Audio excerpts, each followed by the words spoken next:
Lazara Ramos. I'm a senior majoring in Earth Systems with a newly declared focus in sustainable food and agriculture. This summer I was working with Nicole Arden Lab, mostly when Matt was working with this summer under the Environmental Learning in the Bay Area Project. And I was focusing on environmental education and behavior in Bay Area farmers markets. And I'd like to point out this image. This is an image that we took at the Mountain View Farmers Market, one of the places we're studying. And it really spoke to us, showing how they're giving education to customers, differentiating between conventionally grown and organically grown produce. Okay, so my focus was this case study. Out of the various farmers markets in the Bay Area, we decided to focus on two. One of them being the Mountain View Farmers Market, and the other being the East Palo Alto Collective Roots Community Farmers Market. And I'll go into more information about these two. So the Mountain View Farmers Market is run by the California Farmers Market Association. They're a large certified organization in the Bay Area, so they run a couple of other farmers markets in the area. It occurs every Sunday. It's year-round from 9 a.m. to 1 p.m. It's in the Mountain View Caltrain parking lot, and during the 49ers football season, which is occurring right now, it changes to the California Street parking lot. So there's a difference in location for this time. The size is about 100 stands, so it's a very large market. It serves a wide clientele, wide diversity of people, and it also has wide diversity of produce, fruits, and also there's prepared foods, fruits, vegetables, and plants and things like that. Also, I'd like to know it's very highly rated in the U.S. Local farmers markets critics have claimed as being a very nice market, very diverse, that appeals to many different people. And the second farmers market we looked at was the East Palo Alto Collective Roots Community Farmers Market. Collective Roots is a nonprofit organization, EPA, and one of their projects, or I guess things that they focus on, is this community farmers market. It brings about 3 to 5 produce and vegetable stands to this area. It's located in the Ravenswood Family Health Center courtyard, which is a very, I guess, popular community center in the East Palo Alto area. It happens every Wednesday from about November to April, and it's from 12 p.m. to 3 p.m. The reason I say 3 to 5 produce stands, for most of the summer when I was studying it, there were 5 stands. And more recently, my research team went there and visited, and there are about 3 stands. So we're trying to figure out what exactly caused this decrease in stands and understanding how it influenced the way people were interacting with the market. Some pertinent information about East Palo Alto Market is that it serves mainly Hispanic customers, and Spanish is primarily spoken there. So the clients, the customers mostly speak Spanish, and also the vendors and farmers tend to speak Spanish to communicate with the customers. Additionally, something that is different between the East Palo Alto Market and Mountain View is that East Palo Alto utilizes a lot of California food subsidy programs. So you'll mostly see people there using, I guess, maybe EBT money. They'll change in their money for tokens, and these physical tokens would double the amount of money they were using, and so give them double the amount of produce without them actually doing anything else other than telling them how much money they want to spend that day. They also did use WIC checks and other types of, I guess, subsidy programs there, which is really helpful for the clients and customers. So I'll go a little more into the data collection that I specifically did this summer. So it was about from August to October. I did about 60 customer interviews at the markets collectively. 20 of those interviews included questions that the Collective Roots EPA organization wanted to ask the clients. And these questions included whether or not the customers at the time of the market was appropriate, would they tell their friends and family members about the market, was the best way to disseminate information about the market and increase its popularity and I guess its effectiveness. So that was really good that Collective Roots wanted us to include those questions in our interview so that we could help them out and bring them something out of this research project.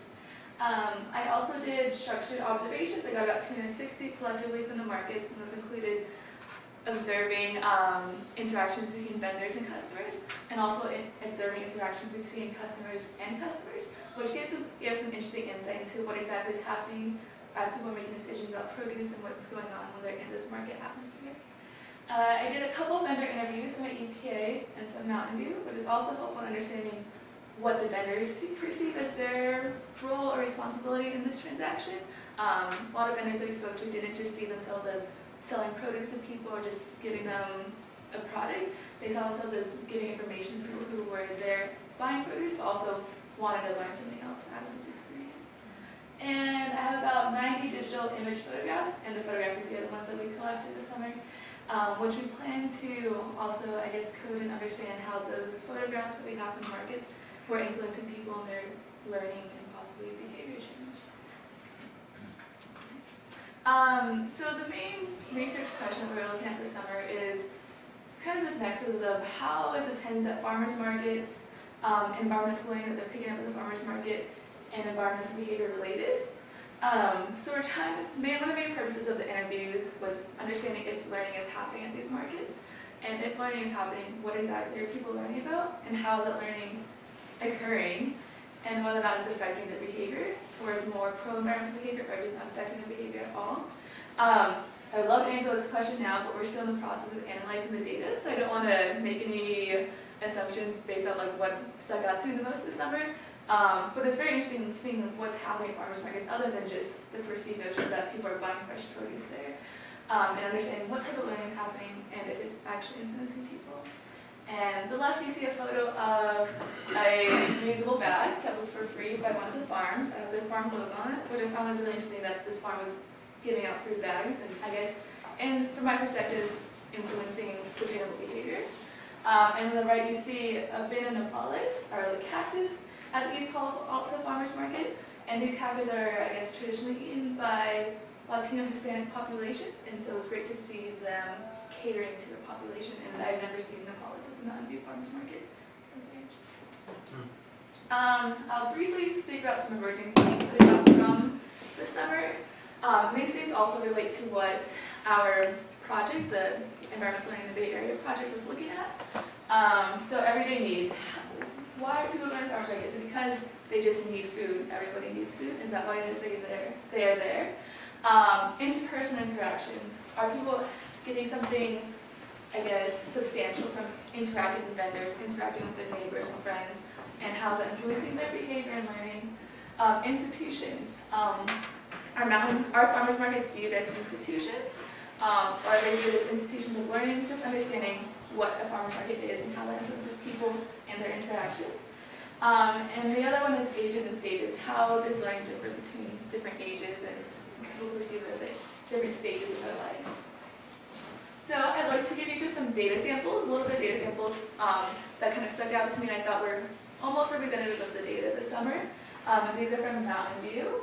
So here's an interview I conducted. I asked, why did you come to the farmer's market today? And the person tells me, the peaches and the watermelons taste like really delicious, like what I remember when I was a kid. And this stuck out to me as nostalgia, just people coming to the market because it reminds them of something that they had in the past, and a familiar flavor and something that they're striving for. Here's another interview. Have you ever learned anything at the market? Participant tells me that they, pointing to the produce, are cheaper and they taste better, but nothing else.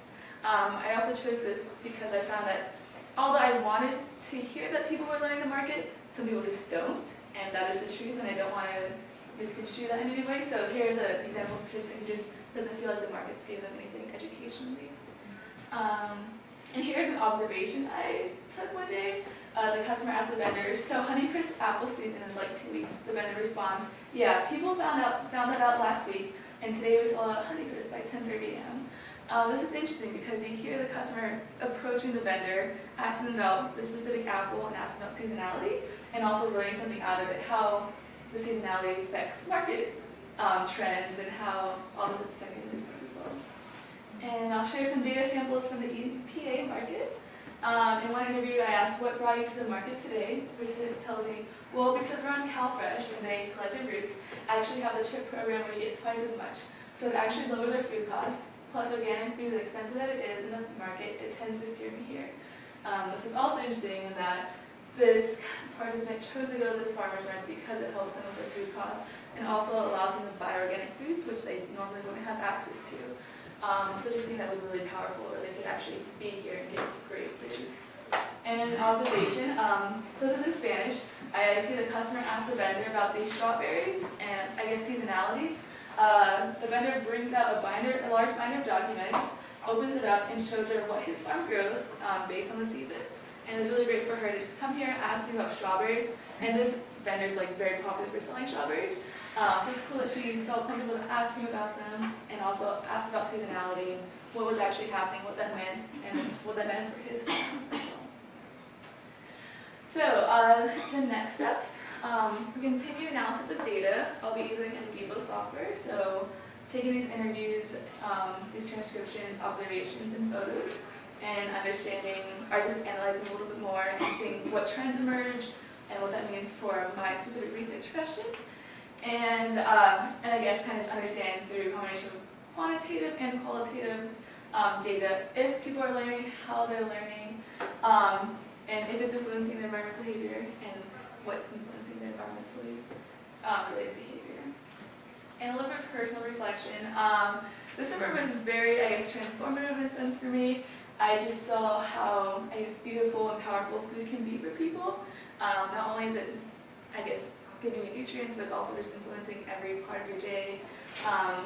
Working at the EPA market week after week, it's a very small market, so you kind of have that community feel. Just seeing that people were getting easy access, easy affordable access to fresh, healthy foods was powerful, and that they didn't have that beforehand, and just getting this access kind of just changed the daily structure of their life and what was feeding them and giving them health. I also feel that same sense, every person deserves access to these fresh, healthy, and affordable foods. One sad thing is that when we went to the EPA market last week, as I said, there were only 3 stands instead of 5, and the collective roots organizers were not at the tables, and they also weren't able to exchange money for the tokens, the CalFresh tokens, which meant that people were coming there and were not buying fresh produce, or they couldn't afford it, and so it also affected how people were buying food, but also affected how much food the vendors and farmers are selling. And also I want to mention that farmers markets should be utilized as institutions of learning. There's a lot that can happen there. I feel that there's this level of trust that is established between the farmers, vendors, and the customers, and I think you can kind of explore that trust a little more and see what type of education and learning can happen out of that. So I'd like to thank the CSRE department for giving me such generous support during the summer and enabling me to work with the community partners and explore this topic more. To Nicole Arwin and her team for working in the environmental education behavior and our environmental learning in the Bay Area project. To Nicole Arwin, Michelle Gold, and Jennifer, thank you so much for all your help, and to the hospital.